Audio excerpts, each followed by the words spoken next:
Why do some of the richest countries on Earth still have children going to bed hungry? We'll show why big GDP numbers can hide poor lives, and what better measures actually tell us about real well-being.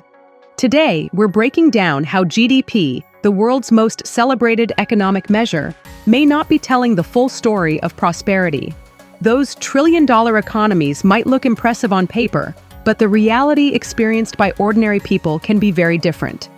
For example, the nations with the highest GDP today are the United States, China, Japan, Germany, and India. Together, they produce more than half of global output.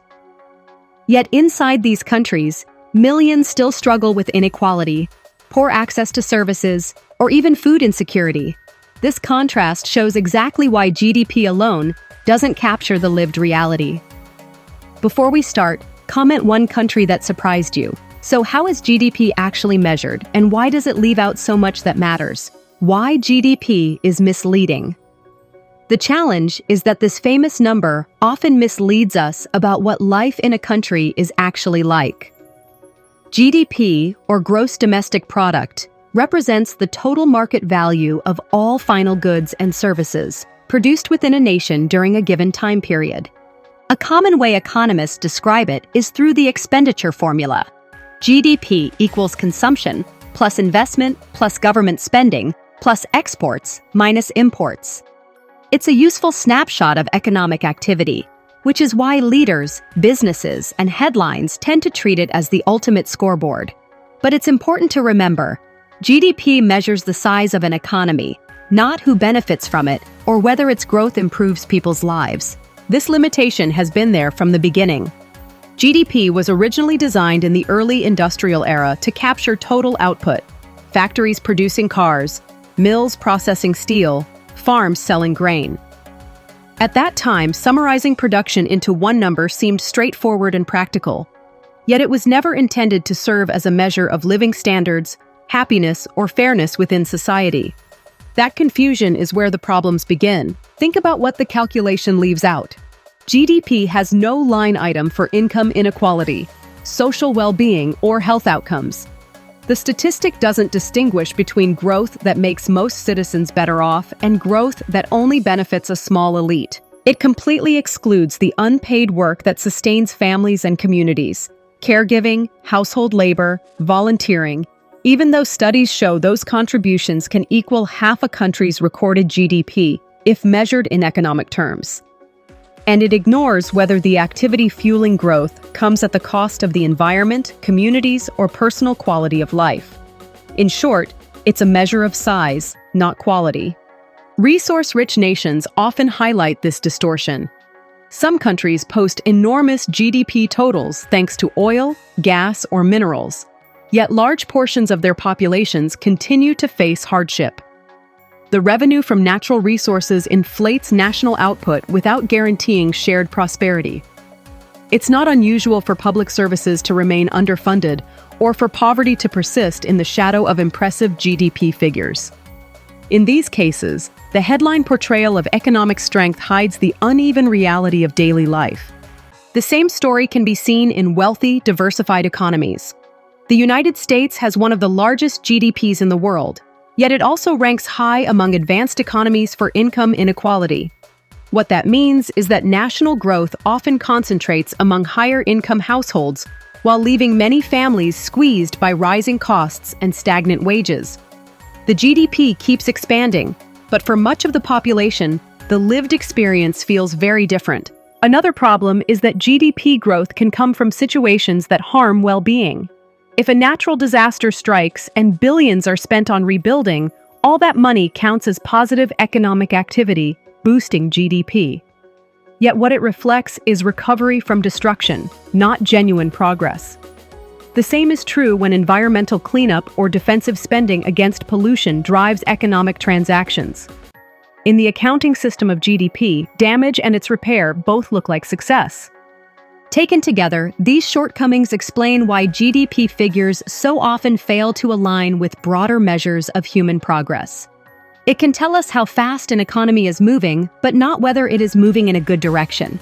It can grow while inequality widens, ecosystems deteriorate and daily life becomes harder for ordinary people. So GDP tells us how big an economy is. But to understand whether people's lives are improving, we need other measures. Next, which ones actually track well-being? What really measures a nation's success? GDP leaves out entire dimensions of what makes life meaningful: health, education, equality, and the environment. That's why other metrics have been created, ones designed to capture whether human beings are actually thriving, instead of just counting economic output.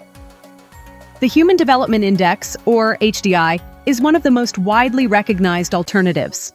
It's a composite index that combines three elements: life expectancy at birth, educational attainment, and income per person. By pulling these dimensions together, HDI provides a broader picture of development than GDP alone. The insight it delivers is simple but powerful. Two countries with similar GDPs can rank very differently in human development. For example, Norway consistently sits near the top of HDI rankings, not because of its sheer economic size, but thanks to strong public health care, high-quality education, and a more even distribution of income. Meanwhile, larger economies often fall lower on this scale, exposing gaps that GDP numbers alone would conceal. HDI highlights that prosperity is not just about wealth, it's about how well people actually live. The Social Progress Index, or SPI, takes this even further by deliberately excluding monetary measures altogether. Instead, it evaluates how countries perform in three categories: meeting basic human needs, providing the foundations for well-being, and ensuring opportunity. That means SPI looks at access to clean water, safety, education systems, environmental safeguards, and personal freedoms. Because it leaves money out of the equation, we see striking patterns. Costa Rica, with a relatively modest economy, consistently performs above its weight on the SPI. Investments in sustainability, universal healthcare, and robust education bring social outcomes that rival or surpass those of far wealthier nations. The insight here is clear. Social policies and priorities can matter more than sheer economic scale when it comes to quality of life. The Genuine Progress Indicator, or GPI, offers yet another lens. It begins with personal consumption data, the same foundation used in GDP, but then makes crucial adjustments. It factors in income distribution, the value of unpaid work like caregiving, and the costs of pollution and resource depletion. Because of that, GPI can decline even when GDP rises, showing when the costs of growth outweigh the benefits. Imagine a country seeing booming industrial activity. GDP would mark this as progress, but once healthcare expenses from pollution and the loss of natural resources are deducted, GPI may tell an entirely different story. What GPI reveals is whether growth is sustainable and beneficial over time, not just whether the economy is busy. Together, these measures shift the conversation. They push us to ask not just how much is being produced, but whose lives are improving and at what cost. Studies consistently find that GDP explains part of the variation in life satisfaction across countries, but social variables, like health, support networks, and education, explain even more. Put simply, money matters, but it cannot account for the full spectrum of human well-being. So they force a difficult policy question.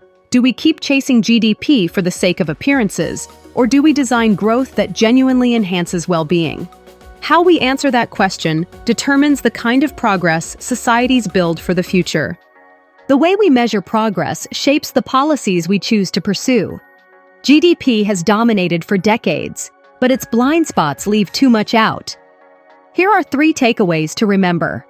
GDP shows the size of an economy, not its fairness or sustainability. HDI, SPI, and GPI reveal whether growth actually improves lives. And ultimately, policy choices on taxation, social spending, and environmental protection decide whether GDP growth benefits most people. So here's the challenge. Think about which indicators your country emphasizes and how political debates might look if health, education, and equality were front and center. If leaders focused on those measures, the headlines about children going hungry in wealthy nations would look very different. Now we'd love to hear from you. Comment a country you think punches above its GDP when it comes to well-being. And if you want more informative videos like this, make sure to like this video and subscribe. Thank you for watching.